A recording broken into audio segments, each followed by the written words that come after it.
bahwa setiap muslim itu seharusnya menjaga ketawadhuan, ya, menjaga moral yang indah, yang tinggi nilainya. Tawadhu itu bukan hal yang bukan yang hina, Pak, bukan hina.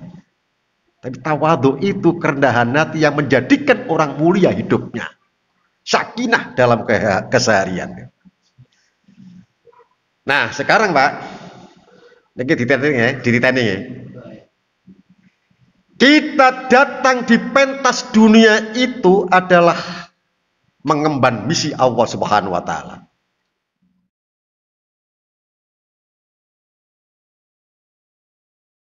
Assalamualaikum warahmatullahi wabarakatuh.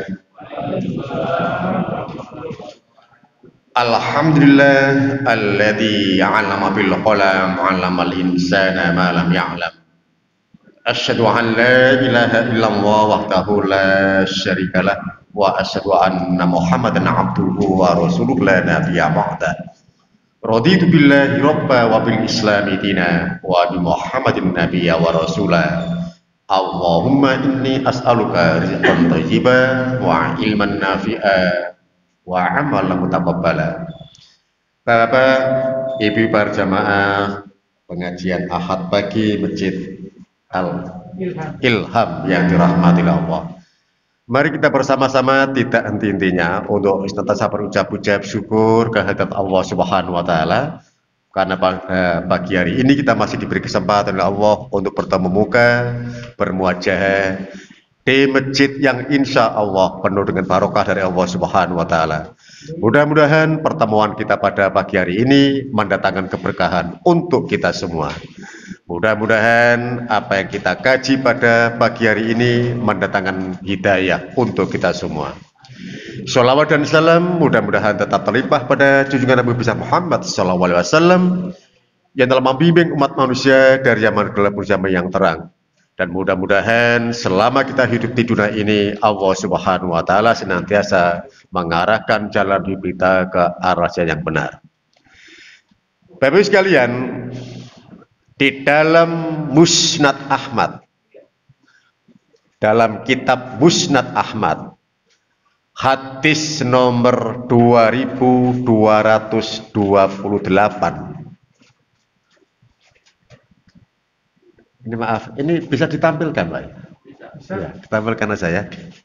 Saya kira kalau wajahnya mungkin tahu, kelihatan semua ya. Di dalam kitab hadis Musnad Ahmad, hadisnya nomor 2228. Ini kitab aslinya. Di situ diabadikan suatu sabda, suatu doa Rasulullah Muhammad SAW. An Anas bin Malik qala, kana Nabiyyu sallallahu alaihi wasallam idza dakhala Rajab qala Allahumma barik lana fi Rajab wa Sya'ban wa barik lana fi Ramadan. Bapak sekalian, ada yang unik di dalam hadis ini. Penyebutan nama bulan Hijriah. Salatatu mutawaliyat, 3 bulan yang berturut-turut. Rajab, Sya'ban, Ramadan. Bapak sekalian, tidak ada kalimat yang percuma yang keluar dari lisan Rasulullah Muhammad SAW. Jika kemudian nama bulan yang berturut-turut 3 bulan ini disebut oleh Rasulullah dalam doanya untuk berharap keberkahan, itu bukan kebetulan. Di dalam 3 bulan itu ada hal yang istimewa. Kalau kemudian Rasul menyebutkan Allahumma barik lana fi Rajab wa Sya'ban wa barik lana fi Ramadan, dalam hadis At-Tirmidzi itu redaksinya terakhir wa balighna Ramadan. Kalau ini Pak ya, crossernya dilihat Pak ya, crossernya. Wa barik lana fi Ramadan. Ya Allah, berkahilah kami di bulan Rajab dan Sya'ban. Pak, Rajab itu bulan suci yang oleh Allah Subhanahu wa taala bulan Rajab itu termasuk salah satu dari arba'atul hurum. 4 bulan yang disucikan. Mangke dileng-eleng ya, dileng-eleng. 4 bulan sing disucikno Allah itu apa wae. Dalam Sahih Bukhari disebutkan Dzulqa'dah. Wong Jawa ngarani selo. Dzulhijjah. Wong Jawa ngarani besar. Muharram. Wong Jawa ngarani suro. Dan Rajab. Wong Jawa ngarani Rejeb. Rajab itu bulan suci yang Allah menggunakan istilah arba'atul hurum, 4 bulan yang disucikan. Mangke ditingali surat At-Taubah ayat yang ke-39 ya. Sebentar Pak, supaya nanti tidak salah ya. At-Taubah tidak apa-apa dibuka mengonten ngeten nggih. Jenenge ngaji niki ngeten niki. Ben mboten salah nggih. Kita buka Qur'annya surat At-Taubah. Ya, ayatnya sebentar Pak ya. 36 ya, 36. Ya, 36. Ini Pak ya. Inna iddatas syuhuri indallahi isna asyara syahran fi kitabillah yauma khalaqas samawati wal ard minha arba'atul hurum dzalika dinul qayyim. Sesungguhnya bulan yang termaktub di dalam kitab Allah sejak diturunkannya, sejak diciptakannya langit dan bumi, Allah menentukan bersamaan dengan penetapan waktu. 1 tahun itu ada 12 bulan. Dan Allah memilih 4 bulan yang disucikan menggunakan istilah arba'atul hurum. 4 bulan yang disucikan. Hadis Bukhari, Sahih Bukhari menyebutkan 4 bulan itu adalah Dzulqa'dah, Dzulhijjah, Muharram, Rajab atau Rajab. Kalau kemudian Rasul menyebutkan Allahumma barik lana fi Rajab, ya Allah berkahilah kami di bulan Rajab. Bulan Rajab niku wonten napa?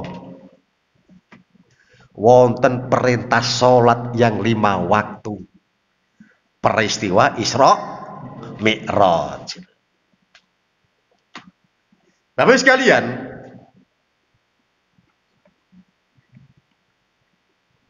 kalau kemudian Isra Mi'raj itu diletakkan di bulan Rajab, sekali lagi tidak kebetulan. Ten lebetin donya niki mboten wonten istilah kebetulan. Semua sudah disetting oleh Allah, sudah dirancang oleh Allah. Perintah sholat itu turunnya di bulan Rajab. Nah, terus sekalian, berikutnya Sya'ban. Hari ini tanggal berapa? Sya'ban. 17 Sya'ban. Ada apa bulan Sya'ban? Dititeni ya, dititeni. Bapak sekalian, di bulan Sya'ban itu ada 2 peristiwa besar. Yang pertama adalah, ini saya hanya berharap kepada Allah, mudah-mudahan yang hadir di majelis ini semuanya bisa umroh, bisa haji. Sing amine banter budal dhisik. Ya, sing amine banter budal dhisik. Pak, menawi jenengan ten Madinah Salatnya ngadep ngalor. Ya, salatnya ngadep ngalor. Iku keliru. Sing bener ngadep ngidul. Ya kayak sana selatan ya. Nah, jika di sini Mekah, maaf di sini Madinah, Mekah itu arah selatan. Tuh, ya. Jadi jenengan mulai ten Madinah sakniki, salat ing ngadep ngidul, sebab Mekah niku ten kidul. Dulu Rasulullah SAW pada saat dari Mekah ke kota Yasrib, dulu dalam Yasrib berubah menjadi Madinah. 17 bulan sholatnya ngadep ngalor. 17 bulan sholatnya menghadap ke utara. Kenapa? Kiblatnya itu di Masjidil Aqsa di Palestina. Di sini Madinah, maka Palestina ada di utara. Jadi sholatnya ngadep ngalor. Itu, ya. Tapi sekalian, pada saat Rasulullah sholat di masjid, para ahli tafsir menyebutkan berbeda pendapat. Ada dua pendapat. Yang pertama, sholat duha di masjid. Ada mengatakan itu bukan sholat duha, sholat tahiyatul masjid. Yang jelas munfarid sendiri. Karena di masjid banyak orang, banyak sahabat yang lihat. Posisi ruko. Baik itu sami'allahu liman hamidah, datanglah malaikat Jibril alaihissalam. Ya Muhammad, fawalli wajhaka satrul masjidil haram. Nanti jangan lihat Al-Baqarah 114. Ya Muhammad, fawalli wajhaka satrul masjidil haram. Wahai Muhammad, hadapkan wajahmu ke arah masjidil haram. Padahal Rasulullah menghadap ke Masjidil Aqsa. Seketika itu pula Rasulullah berputar haluan 180 derajat menghadap ke Masjidil Haram. Asale ngadep ngalor, dadi ngadep ngidul. Dalam satu sholat Nabi tidak membatalkan sholatnya, Nabi juga tidak mengulangi sholatnya. Pak, masjid tempat Rasulullah SAW sholat itu sekarang diberi nama Masjid Qiblatain. Dados mangke jenenge tempat Madinah niku wonten masjid namanya Masjid Qiblatain. Qiblatain itu coro Arab, coro Indonesia dua arah kiblat. Sebab disitulah Rasulullah sholat dengan satu sholat menghadapkan wajahnya kedua arah kiblat. Perubahan arah kiblat terjadi pada bulan Sya'ban. Nah, sekarang ini bulan Sya'ban. Ya, ini harus tahu dulu nih. Bapak sekalian, saya sangat berbahagia sekali bisa bertemu dengan Bapak Ibu sekalian di majelis yang luar biasa ini, di masjid yang merupakan cikal bakal katanya tadi ya, cikal bakal dari pergerakan Muhammadiyah di tanah Wage ini. Pondok Wage, pondok itu sana, pondok Wage karena sampai pesantren toh, pondok pesantren Wage, ya luar biasa Pak.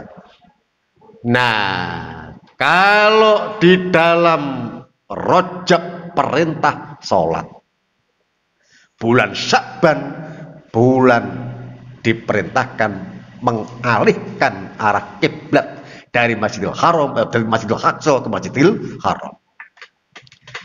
Dan yang terpenting adalah begitu Rasulullah sebelum menerima sholat yang 5 waktu dieling-eling, sebelumnya Allah menjalankan dari masjid menuju masjid, minal Masjidil Haram ilal Masjidil Aqsa. Perjalanan yang luar biasa, perjalanan yang bukan perjalanan percuma dan bukan kebetulan, dari masjid menuju masjid. Oleh karena itu orang Pondok Wage seharusnya banyak-banyak menggunakan langkah-langkah kaki menuju masjid. Wong lanang iku nek salat wajib nang masjid. Nek ana wong lanang salat wajib nang omah iku duduk wong Muhammadiyah, wong Aisyah, ya. Ganti rok kae. Ya ganti jarik kae. Dititeni, Pak. Ketua ranting endi? Ya. Dadi nek ana wong Muhammadiyah salat wajib nang omah iku duduk wong Muhammadiyah. Wong Aisyah. Ya. Karena data piro Aisyah. Ya. Nah, tapi sekalian ini pada saat ada COVID ditutup nggak ini masjid? Los.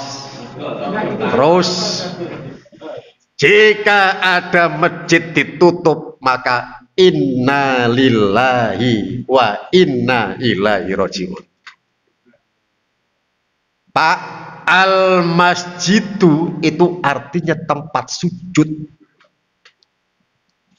Orang yang meninggalkan masjid itu artinya meninggalkan tempat sujud. Berhati-hatilah dengan urusan sujud. Sebab iblis menjadi makhluk terkutuk gara-gara urusan sujud. Hati-hati, ya, hati-hati. Balik pada masalah tadi. Jadi peristiwa besar yang pertama di bulan Sya'ban, perubahan arah kiblat. Muhammadiyah dari awal membetulkan arah kiblat. Maka tidak apa-apa sekarang ini semisal 4 bulan sekali atau kuartal atau mungkin triwulan sekali arah kiblat kita diupdate. Sebab pelempengan bumi terus bergerak. Yang memungkinkan arah kiblat kita juga berubah. Gitu. Disitulah perlunya Muhammadiyah menggunakan interkoneksi keilmuan. Ilmu falak digunakan di situ. Bukan hanya masalah ritual yang harus dipelajari. Masalah terkait dengan ritual, di luar ritual juga wajib diketahui.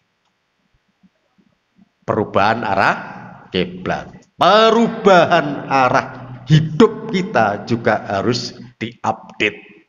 Jangan sampai arah hidup kita itu melenceng dari ridho Allah Subhanahu wa ta'ala. Peristiwa kedua di bulan Sya'ban itu apa?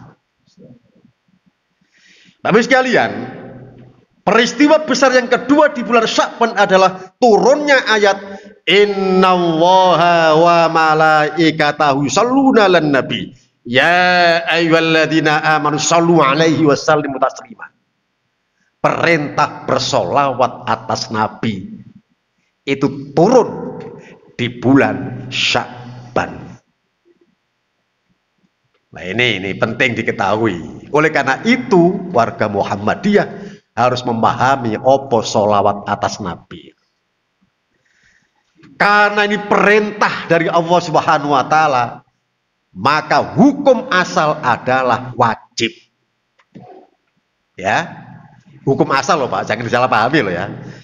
Seluruh perintah yang datangnya dari Al-Quran, hukum asalnya adalah perintah wajib.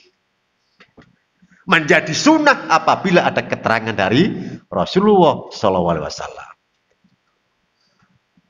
Nah, bersolawat atas Nabi itu karena perintah dari Allah, maka nilainya bukan amal soleh, tapi itu amal ibadah. Dileng-eleng Pak, wonten kata yang sudah akrab dengan telinga kita. Ono amal soleh, ono amal ibadah. Jenenge amal ibadah, iku kudu ono perintah, kudu ono contoh. Tegese kudu ono juknisnya. Nah, ngoten Pak. Maka di dalam ajaran Muhammadiyah yang dipahami oleh Muhammadiyah yang namanya sholawat atas Nabi, apa doanya, apa kalimat-kalimatnya, ya yang kita baca pada saat tahiyat itu sholawat atas Nabi. Nah, pengertian sholawat atas Nabi itu ada dua. Yang pertama adalah dalam arti doa, sholawat atas Nabi. Allahumma sholli ala Muhammad wa ala ali Muhammad sampai fil alamina innaka hamidum majid. Di situ Pak, subhanallah, ada dua nama Nabi yang disebut dalam sholawat atas Nabi. Yang pertama Nabi Muhammad, yang kedua nama Ibrahim alaihissalam. Di dalam Al-Quran nama Ibrahim disebut hingga 121 kali. Jenengan cek mangke, ojo percaya, dicek ya. Mulai Al-Fatihah jenengan waos sampai Anas. Ya gak ngono gak tadarusan sampean ya. Nah, engko ana Ibrahim garis bawahi. Ibrahim garis bawahi. Suhufi Ibrahim wa Musa. Oh, Ibrahim garis bawahi. Engko wis tiba Anas sampean total 121 kali. Luar biasa. Semua ahli tafsir memberikan pemahaman jika ada kalimat, kata, bahkan nama orang disebut berulang-ulang, itu artinya ada yang harus dipelajari dengan pentingnya, dengan telitinya. Perlu diulang supaya umat Islam yang beriman tidak mudah melupakan. Jika dalam Al-Quran ada surat Muhammad, dalam Al-Quran juga ada surat Ibrahim di situ. Nama Nabi Ibrahim akan selalu kita sebut sampai nanti akhir zaman. Sebab jika orang yang bersolawat atas Nabi dapat dipastikan akan mengatakan wa barik ala Muhammad wa ala ali Muhammad kama barokta ala Ibrahim wa ala Ibrahim. Ibrahim bukan Musa, bukan Isa, bukan Adam, tapi Ibrahim di situ. Ini luar biasa, Pak. Ya. Oleh karena itu, pada saat kita bersolawat atas Nabi, ingat akan dua Nabi sebagai contoh tauladan kita. Dalam Quran surat Mumtahanah semisal, contoh Pak ya, Mumtahanah. Kita buka Mumtahanah. Ayatnya ayat 4. Qad kanat lakum uswatun hasanah fi Ibrahim walladzina ma'ahu. Coba, luar biasa. Nah. Ayat ini didahului dengan huruf takkid. Qad, sungguh telah ada bagi kalian semua uswatul hasanah, contoh yang baik dalam diri Ibrahim walladzina ma'ahu, dan orang-orang yang bersamanya. Kalau dalam Al-Ahzab, laqad kana Rasulullah uswatun hasanah. Rasulillahi uswatun hasanah. Rasulullah dalamnya itu Muhammad. Banyak sekali doa-doa Nabi Ibrahim diabadikan dalam Al-Quran supaya dicontoh oleh umat Islam. Contoh, Rabbi ja'alni muqimas sholati wa min dzurriyyati Rabbana wa taqabbal du'a. Ya kan? Itu doa Nabi Ibrahim. Rabbi habli minas sholihin, doa Nabi Ibrahim. Ya, banyak sekali doa-doa Nabi Ibrahim sebagai contoh. Pak, nyuwun sewu, ibu-ibu tidak mendengarkan apa-apa. Karena apa? Jenengan Pak khitan nyuntuh sapa? Ibrahim. Nabi Ibrahim lah satu-satunya atau Nabi pertama, manusia pertama yang khitan. Durung ono dokter, durung ono calak, diketok dhewe, Pak. Bil kodum. Ya. Durung ono calak. Bapak dulu pakai calak ya? Pakai calak. Nek dokter berarti saya nom-nom iku, saya nom. Zaman saya, Pak, calak. Lah aku wis tuwa lho ya. Sudah tahun. Ya. Bapak sekalian, jadi di situ ya merupakan apa? Merupakan contoh semua umat Muhammad khitan. Contoh Nabi Ibrahim. Tapi nanti Pak, kalau ada teman-teman kita yang Hindu, Buddha, Kristen, Konghucu, ya takon nang jenengan, yo apa carane mlebu Islam? Jawab syahadat. Mlebu Islam sampean. Ojo dijawab sunat dhisik. Gak sido mlebu Islam, Pak. Gara-gara sunat, ya. Ini pernah terjadi. Ada orang Hindu Bali mau masuk ke dalam agama Islam, tanya, yo apa carane mlebu Islam? Dadak le sing ditakoni ora ngerti, jawab ae kudu sunat dhisik. Ra sida, Pak. Ya.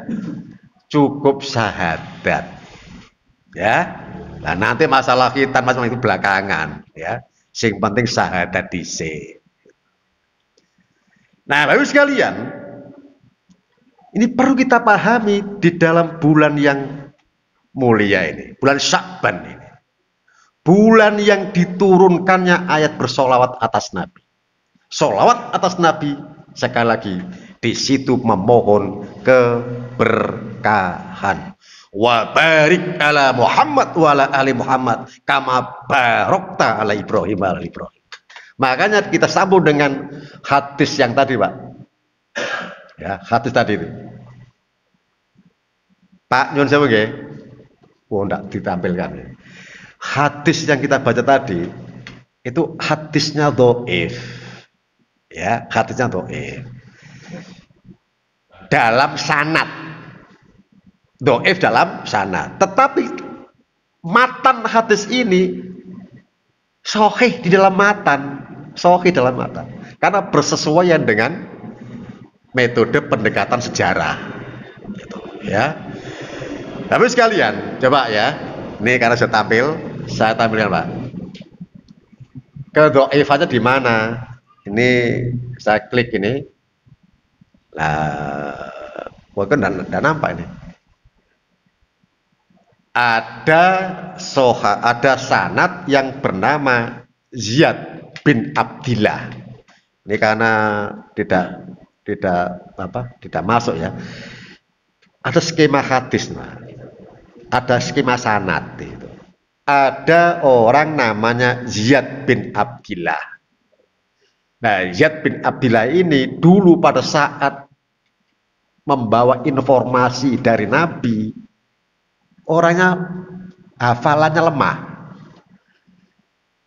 Informasi yang dibawa oleh seseorang dengan hafalan yang lemah, maka hadisnya dhaif. Sering-sering lali, dhaif. Walaupun orang yang suka lupa beda dengan pembohong. Kalau pembohong kadzab, dhaif jiddan.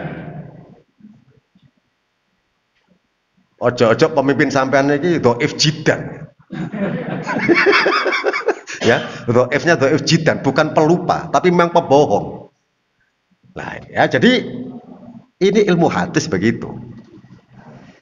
Tetapi kita bisa menggunakan rujukan-rujukan yang lain. Ternyata ini hadisnya dhaif. Walaupun dhaif tidak akan pernah dibuang dari kitab-kitab hadis kecuali maudhu, Pak. Kalau maudhu dibuang. Ya. Balik kita tampilkan ini ya. Jadi ini ada sanad hadisnya ya. Bapak sekalian, sekarang mari kita bicarakan karena Rasulullah Muhammad SAW itu merupakan suri tauladan. Kita lihat ada buku, maaf ya, ini saya ambil dari bahasa asing ya, dan itu merupakan tulisan dari seorang orientalis barat. Ada buku yang bagus. Buku itu berjudul A Man and Woman Around the Messenger Sallallahu Alaihi Wasallam. Bukunya cukup tebal, berbahasa Inggris ya. Saya kutip di dalamnya, ini tentang testimoni, tentang pernyataan yang jujur dari seorang orientalis menulis tentang Nabi Muhammad SAW. Nabi Muhammad itu kalau bicara lembut, sopan, nggak tahu mesuh-mesuh. Kalau berdakwah, sangat menyejukkan kalimat-kalimatnya. Tidak pernah melotot-melototkan mata. Kecuali pada saat memberikan komando. Seperti sidang Jumat semisal. Oh, khutbah Jumat, Rasul sangat tegas. Sebab materinya mesti materi doktrin di situ. Sehingga seperti menyiapkan pasukan perang. Jadi Rasulullah itu kalau bicara sangat lembut, sangat sopan. Bahkan pada saat bicara, Pak, tidak hanya mata yang ditatapkan dengan wajah orang yang diajak bicara. Badannya saja itu dihadapkan dengan badan orang yang diajak bicara. Saking menghormatinya lawan bicara. Niki contoh, Pak. Terus menawi jenengan kok salaman kali tiang. Ikut tangan di salaman, wajahnya itu lihat, Pak. Ojo sampai salaman karo merengos. Nyinggung perasaan, Pak. Aku salaman karo itu. Salam loh, radewasi kok nabi. Wah, ini hati-hati ini. Rasulullah tidak pernah mengajarkan seperti itu. Jika kalian bertemu dengan teman, ucapkan salam dan berjabat tanganlah. Sebab dengan jabat tangan itu rontok pula dosa-dosa kalian hingga kalian berpisah.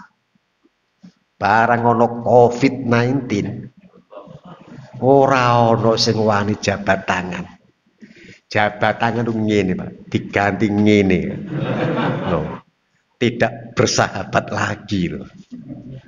Asale ngene, rangkul-rangkulan barang diganti ngene, Pak. Subhanallah, ya. Itu ujian bagi kita. Minal khauf, sedikit ketakutan.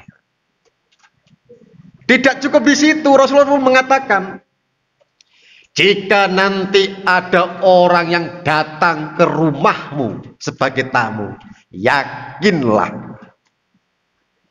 bahwa tamu itu ada pasukan-pasukannya Allah. Untuk apa? Untuk memberikan keberkahan yang datang dari Allah. Makanya Rasulullah tidak heran, tidak berlebihan apabila kemudian mengatakan, mangkana yu'minu billahi wal yawmil akhir fal yukrim dhaifah. Muliakan tamumu. Sebab tamu itu datang hakikatnya membawa keberkahan dari Allah Subhanahu wa taala. Tondo-tondone omah sing akeh berkahe yaiku omah sing kakeh tamu sing teko nang ngono. Banyak tamu berarti banyak barokah di situ. Tapi tamu sing apik-apik, duduk tamu bang tetel. Ya. Lah nek tamu bang tetel berarti sampean termasuk ghorimin. Ya, apa ghorimin? Wong kakan hutang. Ya. Nah, ya. Jika Rasulullah itu berjalan dia rendah hati, menunjukkan orang yang berbudi luhur, nek melakukan pencilaan, ya, berjalan dengan rendah hati, orang pencilaan. Saknyane orang sepeda motor waktu itu, Rasulullah itu kalau naik kendaraan juga sopan terhadap binatang yang ia kendarai. Kalau ontanya kecapean, dia tidak akan dituntun ontanya. Wis kira-kira ontai ora wis gak pegel, beliau naik. Begitu sopannya Nabi Muhammad SAW. Berikutnya, Pak, jika Rasulullah itu makan sangat pantas sekali. Artinya makanan pantas itu orang akeh nemen, yo orang titik nemen.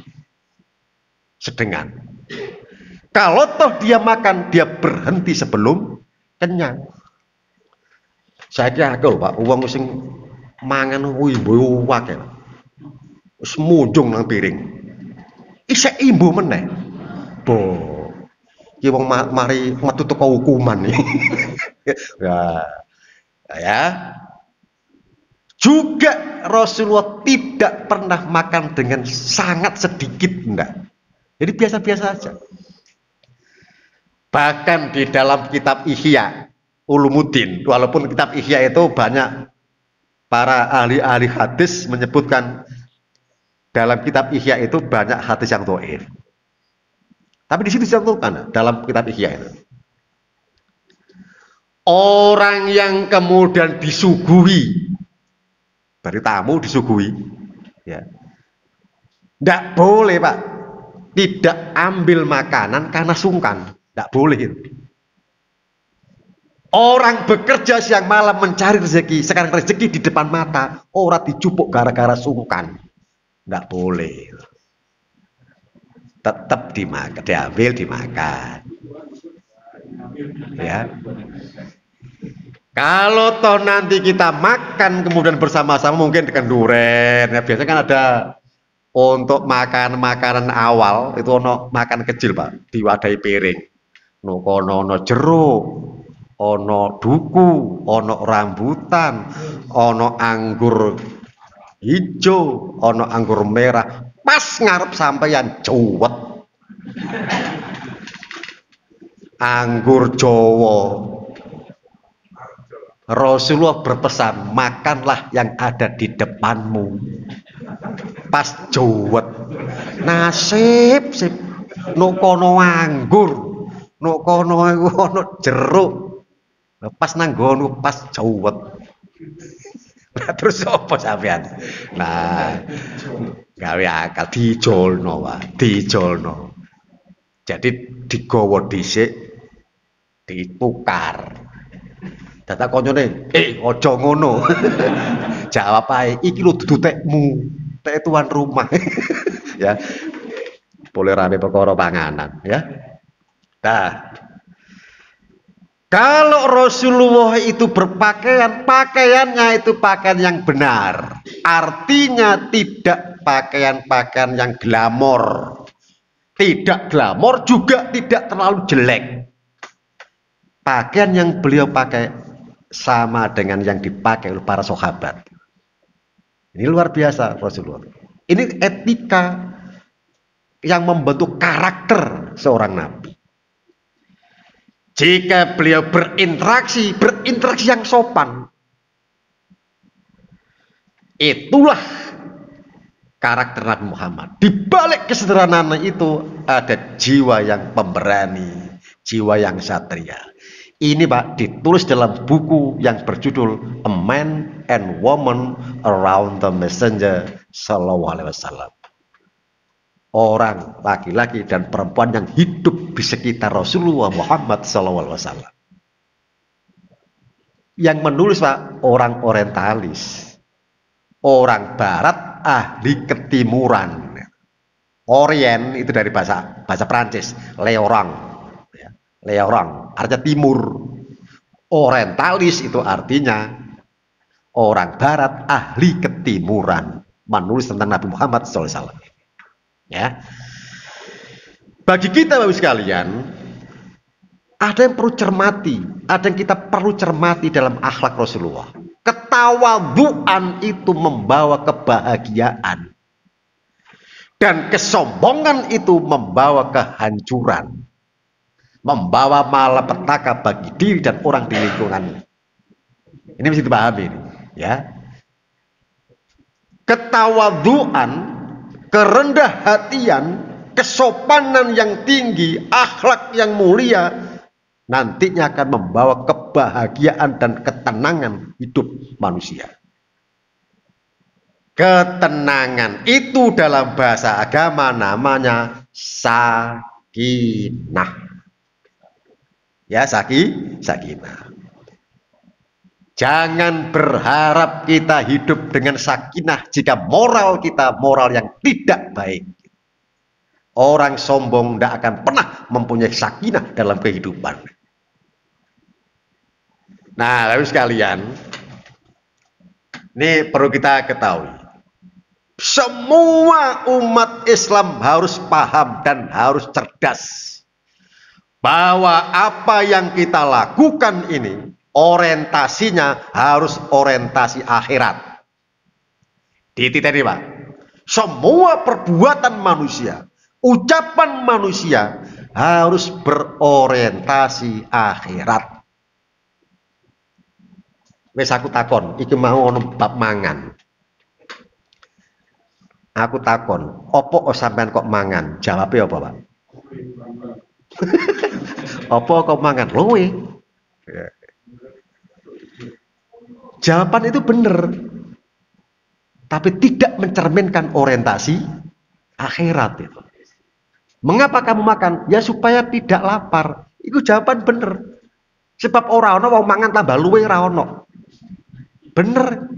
Tapi jawaban itu tidak mencerminkan orientasi akhirat. Kalau nanti jenengan ditanya orang mengapa kamu makan, jawab saja. Supaya badanku kuat untuk beribadah. Itu tujuan makan. Yang diajarkan dalam Islam. Makanya Rasulullah itu kalau makan berhenti sebelum kenyang. Sebab orientasinya akhirat. Dan perlu kita ketahui, dulu banyak orang mati karena terlalu kekurangan makan. Sekarang dibalik oleh Allah. Sekarang banyak orang mati karena kakan mangan. Diabetes, kolesterol tinggi. Wah, itu karena makanan, Pak. Pola makan kita.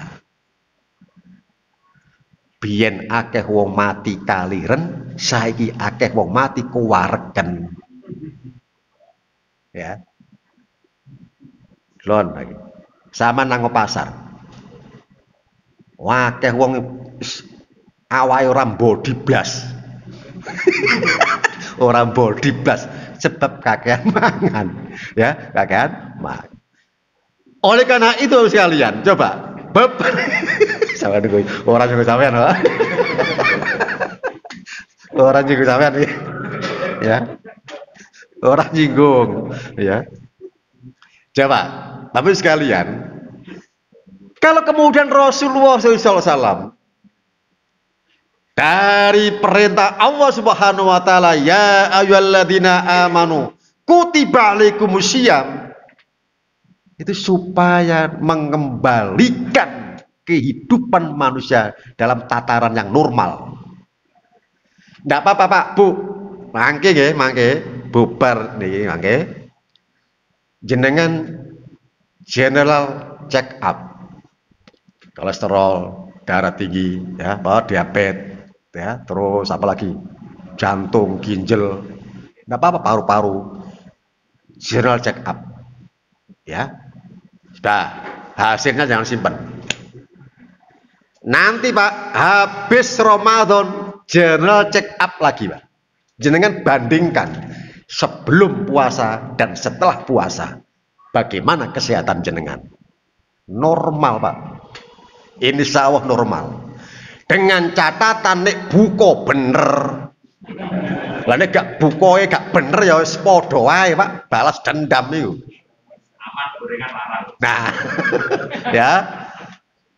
Ini dilengi-lengi ya, dilengi. Dan di dalam Ramadan itu kita digembleng untuk menjadi orang yang berakhlakul karimah.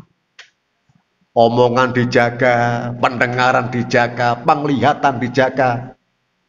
Ditahan semua, sebab asyam itu artinya menahan. Ya, asyam itu artinya menahan. Mlebu nang cara Jawa siam. Jenengan mboten siam lah, siam iku poso. Nek cara Jawa kasar, asyam iku poso. Nah, poso iku singkatan, Pak. Wetenge kempos, krasa. Nah, wetenge kempos, Pak. Sebab gak ono isine, krasa. Krasa apa krasa luwe? Ya. Iku tate gathuk wae, ya. Nah, Bapak sekalian, kembali pada tadi. Bahwa setiap muslim itu seharusnya menjaga ketawaduan, ya, menjaga moral yang indah, yang tinggi nilainya. Tawadhu itu bukan hal yang bukan yang hina, Pak, bukan hina. Tapi tawadhu itu kerendahan hati yang menjadikan orang mulia hidupnya. Sakinah dalam keseharian. Nah, sekarang Pak, ini dititeni ya. Kita datang di pentas dunia itu adalah mengemban misi Allah Subhanahu wa taala. Wa ma khalaqtul jinna wal insa illa liya'budun. Dan tidak kuciptakan jin dan manusia itu melainkan untuk ibadah, untuk menyembahku, kata Allah. Sebelumnya Pak, itu ada ayat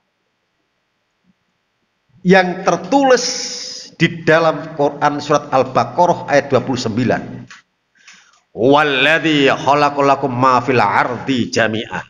Dan dialah Allah yang menciptakan semua yang ada di muka bumi ini untuk kalian bangsa manusia seluruhnya, jami'ah. Jadi Pak, dunia seisinya ini Pak diciptakan oleh Allah untuk kita. Tetapi kita diciptakan oleh Allah untuk ibadah. Diceritain ya. Iki nyuwun sewu nggih, rada dukur istilahnya ini. Ini ada ayat, dua ayat yang mempunyai irtibat fil makna. Ini kaidah tafsir ya, ilmu tafsir. Dalam ulumul tafsir disebutkan gitu. Ada irtibat fil makna. Ada dua ayat yang mempunyai keterkaitan maksud, mempunyai keterkaitan makna. Walladzi khalaqalakum ma fil ardi jami'ah, dan dialah Allah yang menciptakan semuanya ini untuk kalian manusia. Tetapi di ayat yang lain Allah menyebutkan wa ma khalaqtul jinna wal insa illa liya'budun. Dunia diciptakan seisinya oleh Allah untuk manusia, manusia dicipta oleh Allah untuk ibadah. Ngoten lho Pak. Diteni niki ya. Dunia dicipta oleh Allah untuk manusia, manusia dicipta oleh Allah untuk ibadah. Oleh karena itu semua ucapan kita, semua perbuatan kita harus berorientasi ibadah, orientasi negeri akhirat. Seperti makan tadi, sepele makan. Makan dalam Islam bukan urusan isi perut. Makan dalam Islam bukan urusan selera. Tapi makan dalam Islam itu adalah urusan agama. Oleh karena itu agama perlu mengatur mana makanan haram, mana makanan halal. Itu. Mana yang makanan yang layak untuk disuapkan pada istri dan anak, mana yang tidak layak untuk disuapkan pada istri dan anak. Itu muncul ada di situ.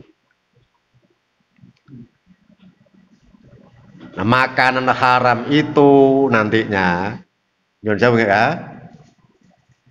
ada haram karena memang zatnya yang haram.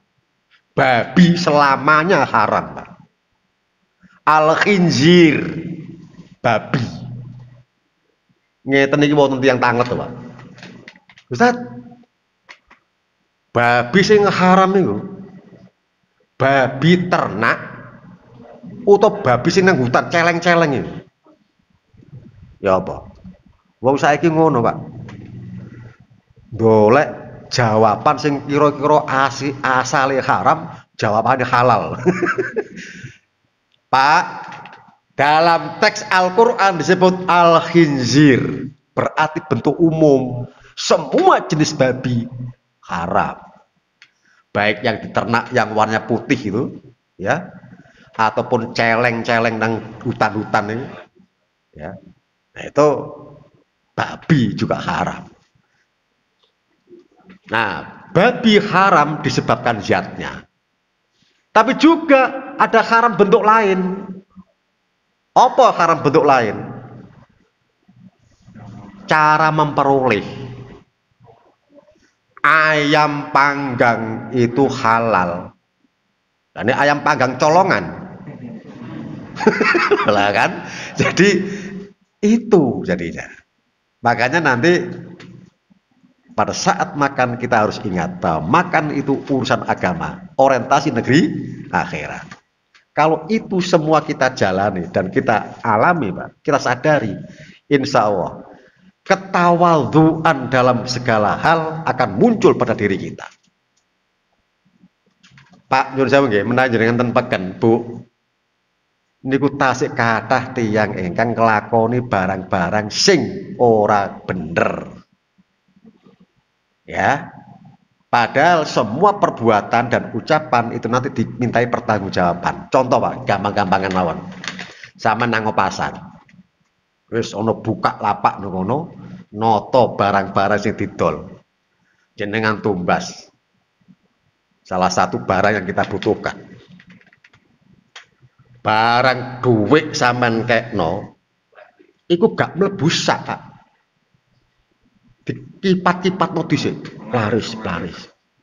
Dikipat-kipatno dhisik. Plaris. Menit ditakoni mbek malaikat. Sampeyan ngipat-ngipatno dhuwit ngono contone teko ndi? Al imanu qaulu wa amalu fa wa idza yajidu wa yanqus. Iman itu ucapan dan perbuatan. Dan tidak ada perbuatan yang tidak dimintai pertanggungjawaban. Semua dimintai pertanggungjawaban. Kullun nafsim bima kasabat rohina. Semua manusia akan dimintai pertanggungjawaban. Nah, meneng ngipat-ngipat to ngene. Apa obiyen dhuwitmu kipat-kipatno? Jawabnya apa coba? Nah, itu mesti Pak, ono tujuane, ono keyakinan yang tersembunyi di situ.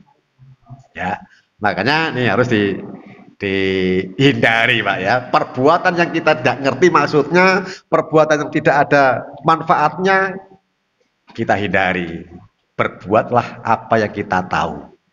Ya, apa yang kita ngerti.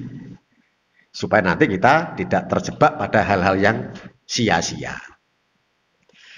Bapak sekalian, berikutnya Pak. Umur manusia itu akan habis di dua tempat. Saya ulangi lagi. Umur manusia itu nanti banyak habis di dua tempat.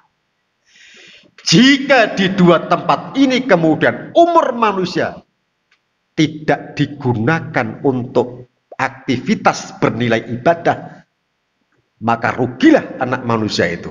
Yang ruginya itu nanti akan memunculkan penyesalan. Dan penyesalan itu akan dibawa sampai pada negeri akhirat di hadapan Allah Subhanahu wa Ta'ala. Yang pertama, nanti Pak, umur kita ini banyak habis di dalam rumah. Apa menis pensiun, kena stroke, ya, wis loro-loron, wis ora kober Pak, adu doro, adu pitik, ora kober ngono. Wis ora berniat, ora seneng lagi mlaku-mlaku nang plaza-plaza, nang mall-mall. Sebab wis kena loro kaya ngono mah. Akan habis banyak umur kita dalam rumah. Yang kedua, umur kita nanti banyak habis di tempat pekerjaan. Banyak sudah di antara kita ini habis subuh sudah keluar rumah bekerja. Nanti Pak, jam 8 malam, paling sore maghrib baru datang. Ngelembur tamat bangil. Tiap hari begitu. Kecuali hari Sabtu dan Ahad. Nanti banyak umur kita habis di tempat pekerjaan. Oleh karena itu, jika kita bekerja harus diniatkan mencari ridho Allah Subhanahu wa Ta'ala. Nek iki dipahami Pak, ora ono Pak wong korupsi. Ora ono wong nang pasar terus ngurangi timbangan, ra ono. Bapak sekalian, yang menjadi keberkahan hidup dicabut oleh Allah Subhanahu wa Ta'ala gara-gara ketidakjujuran. Saiki wong dodol ora jujur, sing tuku yo ora jujur. Padahal jual beli itu merupakan aktivitas yang bisa mendatangkan rezeki dari Allah dengan jumlah yang besar. Nek sampean kepengin dadi wong sugih, dadi pedagang sing apik, Pedagang itu Pak, aktivitas profesi yang bisa mendatangkan kekayaan, mendatangkan rezeki dari Allah dengan jumlah yang besar. Itu pedagang. Dari zaman kepengen sugih dadi pedagang. Ojo dadi guru TPQ. Bayarannya penuh dengan air mata. Ya Allah, loh aku tahu Pak dadi guru TPQ biyen. Waktu saya mahasiswa ya. Nah, ya Allah gitu. Tapi Pak, kalau kepengen mendapatkan pahala, jadilah guru TPQ. Ya. Sebab apa? Ngajari wong maca Quran, Pak. Baca Quran itu Pak, pahalanya bukan per surat, bukan per ayat, bukan per kata. Pahalanya dihitung oleh Allah per huruf. Alif Lam Mim. Rasul mengatakan itu bukan satu huruf, tapi alif satu huruf, lam satu huruf, mim satu huruf. Pahalanya dihitung per huruf. Bismillahirrahmanirrahim. Berapa huruf? 19 huruf. Karek ngitung aja. Mangkane menenek traweh. Ya nek traweh Pak. Imame maca sing dawa-dawa. Sing ngrungokno berpahala, sing maca berpahala. Tapi sangat disayangkan nek imame traweh surat dawa-dawa sing diwaca sak masjid dadi wong watuk kabeh. Watuk ya. Dehem-dehem ya. Ngono kuwi imame ya anu lho Pak. Dadi imam ngono ya perasaan ya. Aku tahu dadi imam salat traweh Pak. Makmume ngamuk. Makmume ngamuk. Ketok lho Pak, makmum ngamuk iki. Biasane suara amin yang diucapkan oleh makmum itu senada dengan Al-Fatihah yang dibaca oleh imam. Ghairil maghdubi alaihim waladdallin. Amin. Iku makmum waras. Nah, makmum sing waras. Aku tahu ngimami ngono. Ghairil maghdubi alaihim waladdallin. Amin. Oh ngamuk iki. Ya, oh sampai ngono ya, jangan sampai seperti itu. Sebab yang membaca mendapat pahala per huruf, yang mendengarkan juga mendapatkan pahala. Tidak hanya pahala, tapi juga rahmat dari Allah Subhanahu wa Ta'ala. Jika rahmat itu diberikan kepada kita, maka kehidupan kita pun akan menjadi kehidupan yang sakinah, tenang di dalam mengaruhi kehidupan ini. Duh, awan ya. Nah, dah suatu saat insya Allah kita lanjutkan. Ya, Bapak sekalian, saya mohon maaf kalau datang agak telat. Ternyata pasar itu juga menjadikan agak telat ya, pasar aja. Mudah-mudahan apa kita bahas yang ringan-ringan seperti ini, mudah-mudahan dijadikan Allah Subhanahu wa Ta'ala hidayah untuk kita semua. Mudah-mudahan apa yang saya bahas ada kesalahan dan dosa, mudah-mudahan kesalahan dan dosa itu diampuni oleh Allah Subhanahu wa Ta'ala. Saya kira cukup yang dapat saya sampaikan. Saya kembalikan kepada pembicara. Saya akhiri dengan doa.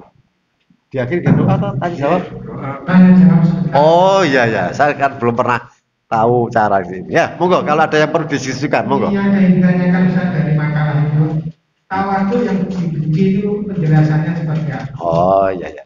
Ya, tawadhu yang itu. Tapi sekalian, begini, di dalam Islam secara umum hal yang berlebihan itu terlarang. Ya, dieling-eling. Di dalam Islam hal-hal yang berlebihan itu terlarang. Contoh, kulu wasrabu wala tusrifu. Makan dan minumlah dan jangan berlebihan. Berarti jangan berlebihan di situ adalah terlarang. Walaupun konteks teks ayat ini terkait dengan makanan. Makan minum berlebihan terlarang. Sekarang penghormatan kepada Nabi semisal. Kita mengatakan kita tawadhu, kita merendahkan diri pada Rasul. Rasulullah pada saat datang pada satu sahabat waktu itu semuanya duduk. Begitu melihat Rasulullah datang, berdiri semua. Maka Rasul mengatakan, ijlis, duduklah. Nabi tidak mau dihormati secara berlebihan. Tawadhu jangan berlebihan, nanti akan jatuh pada hal yang dibenci. Itu salah satu contoh ya. Jadi berlakulah, bersikaplah yang wajar-wajar saja. Pak, walaupun mungkin dalam hadis yang sahih itu tidak ada budaya jabat tangan, cium tangan, ya.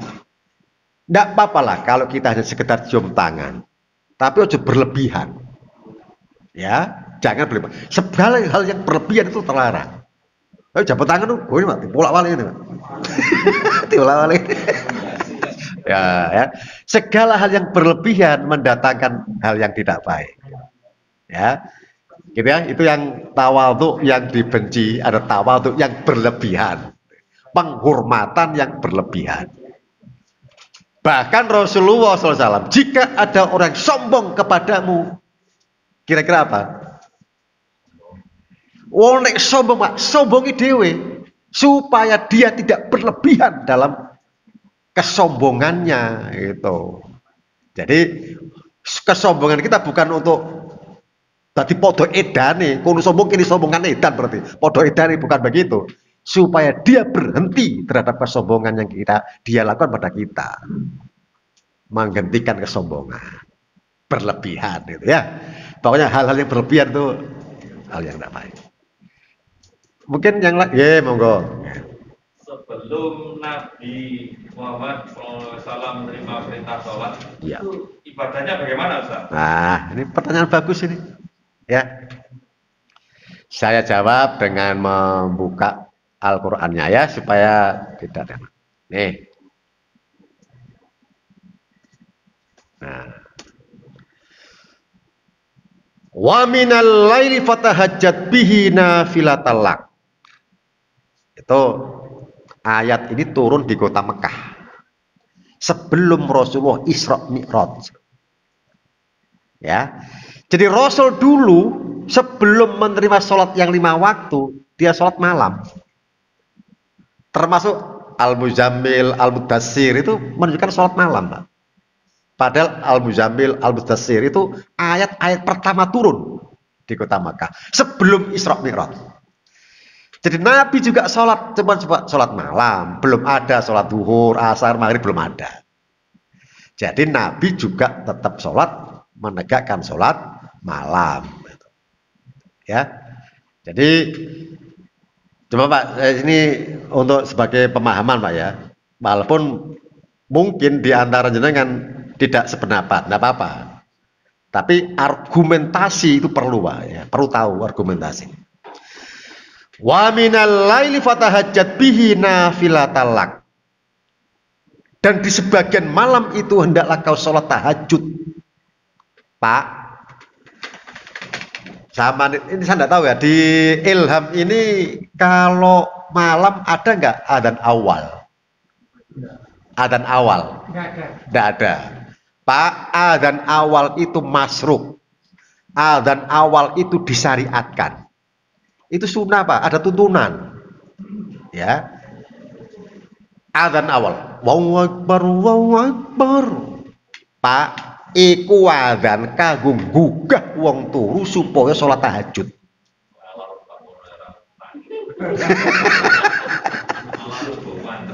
Ya, sholat tahajud kan adzan kan hayyalah sholat. Ayo sholat, ayo tegakkan sholat. Ya. Dan itu tahajud mesti munfarid. Munfarid itu tegese ijen-ijen ora jamaah. Ora ono tahajud jamaah itu. Apa argumentasinya? Wa minal laili fatahajat bihi nafilatalaka, menggunakan domir ka. Ka itu satu kamu laki-laki, bukan lakum. Beda kalau wa minal laili fatahajat bihi nafilatalakum lah, jamaah. Tapi kalau di nafilatalaka berarti itu satu, munfarid, gak ono sholat tahajud jamaah. Makanya adzan awal ora ono iqomate. Jadi gugah wong turu kongkon sholat tapi ijen-ijen. Nek ono iqomate, iku artinya iqomat adalah pengumuman bahwa sholat jamaah segera dilaksanakan. Itu iqomat. Tuh, ya. Jadi jawaban dari Bapak tadi, sholat malam. Saya yakin yang hadir di sini ini semuanya belum subuh mesti ngelilir. Ya, sama titeni ae. Iku ngono wis sunatullah. Hukumnya Allah yang diletakkan pada setiap makhluk hidup. Sak durunge fajar tiba, sak durunge subuh mesti tangi, sak ora-ora ngelilir. Nah, wong Islam Pak, ngelilir iku langsung tangi tahajud. Sing repot ngelilir nguyuh tok balik turu meneh. Iki sing repot angel. Angel tuturane iki. Asli Mas. Ya. Nah, itu. Coba. Pitik jago kluruk durung subuh, Pak. Manuk puter manggung durung subuh. Kula niki tiyang desa. Nggih. Sapi, wedhus, kebo durung subuh padha tangi, Pak. Termasuk manusia padha tangi. Lah berhubung masih mempunyai nafsu untuk melanjutkan tidur, ini akibatnya tidak sholat malam. Itu ya. Makanya saya berharap nantinya setelah bahkan mulai malam nanti atau nanti Ramadan ada adzan awal untuk mengingatkan umat Islam di Wagi ini untuk sholat tahajud. Gitu. Ada referensinya Mas? Gimana? Ada referensinya, dalilnya. Masalah? Ada Awal. Tuh banyak Pak, ada. Sebentar ya. Tak tunjukkan nomor ya. Begini Pak ya. Ini jam 8:30 itu. Ya, gini aja Pak ya. Nanti kalau jenengan tanya masalah referensi, ada di Nailul Author ada. Nailul Author itu kitab kumpulan hadis-hadis hukum. Ada. Di dalam Bulughul Maram juga ada masalah adzan awal tuh ya. Jadi nanti dilihat di sana. Bahkan di Riyadhus Shalihin mungkin ada ya, adzan awal. Itu ada. Makanya Rasulullah mempunyai dua muadzin, Ibnu Maktum dan Bilal. Itu ya. Ya, saya kira cukup sementara ya. Ya, insya Allah suatu saat kita akan bertemu kembali untuk melanjutkan bab-bab yang lain. Kita akhiri pertemuan kita dengan berdoa. Mudah-mudahan Allah Subhanahu wa taala mengabulkan doa-doa kita. A'udzubillahi minasyaitonirrajim. Bismillahirrahmanirrahim. Innallaha wa malaikatahu yusholluna 'alan nabi. Ya ayyuhalladzina amanu shallu 'alaihi wa sallimu taslima. Allahumma sholli ala Muhammad wa ala ali Muhammad walhamdulillahirabbil alamin. Allahumma ighfir lil muslimina wal muslimat wal mu'minina wal mu'minat al ahya'i wal amwat bi rahmatika ya arhamar rahimin. Rabbana taqabbal minna innaka antas samiul alim wa tub alaina innaka antat tawwabur rahim. Rabbana la tuzigh qulubana ba'da idh hadaitana wa hab lana min ladunka rahmah innaka antal wahhab. Allahumma arinal haqqo haqqan warzuqna tiba'ah wa arinal batila batila warzuqna istinaba. Ya Allah ya Rahman, ya Allah ya Rahim, ya Aziz ya Ghafar, ya Alimal ghaibi was syahada. Kami adalah hamba-hambamu yang lemah, berkumpul bersimpuh di tempat ini ya Allah mengharap ampunanmu. Ya Allah ya Rahman ya Rahim, ampuni dosa-dosa kami, ampuni dosa-dosa kedua orang tua kami, kaum muslimin dan muslimat, baik yang sudah meninggal maupun yang belum engkau panggil. Ya Allah ya Rahman ya Rahim, jadikanlah hati kami hati yang senantiasa mensyukuri akan nikmat-nikmat-Mu, hati yang senantiasa istiqomah beriman kepadamu. Ya Allah ya Rahman ya Rahim, jadikanlah diri kami, anak cucu kami sebagai hamba-hamba-Mu yang tetap dapat menegakkan sholat semata-mata hendak menyembah-Mu ya Allah. Ya Allah ya Rahman ya Rahim, berilah kami hidayah, berilah kami ilmu sehingga kami dapat mengetahui mana hak dan mana yang batil, dan berilah kami kekuatan ya Allah untuk melaksanakan ajaran-ajaran-Mu. Ya Allah ya Rahman ya Rahim, jauhkanlah kami dari godaan setan yang terkutuk selama kami menjalani hidup ini. Ya Allah ya Rahman ya Rahim, perkenankanlah doa kami. Rabbana atina fid dunya hasanah wa fil akhirati hasanah wa qina adzabannar. Subhana rabbika rabbil izzati amma yasifun wa salamun alal mursalin walhamdulillahi rabbil alamin. Subhanaka Allahumma wa bihamdika asyhadu an la ilaha illa anta astaghfiruka wa atubu ilaik. Wassalamualaikum warahmatullahi wabarakatuh.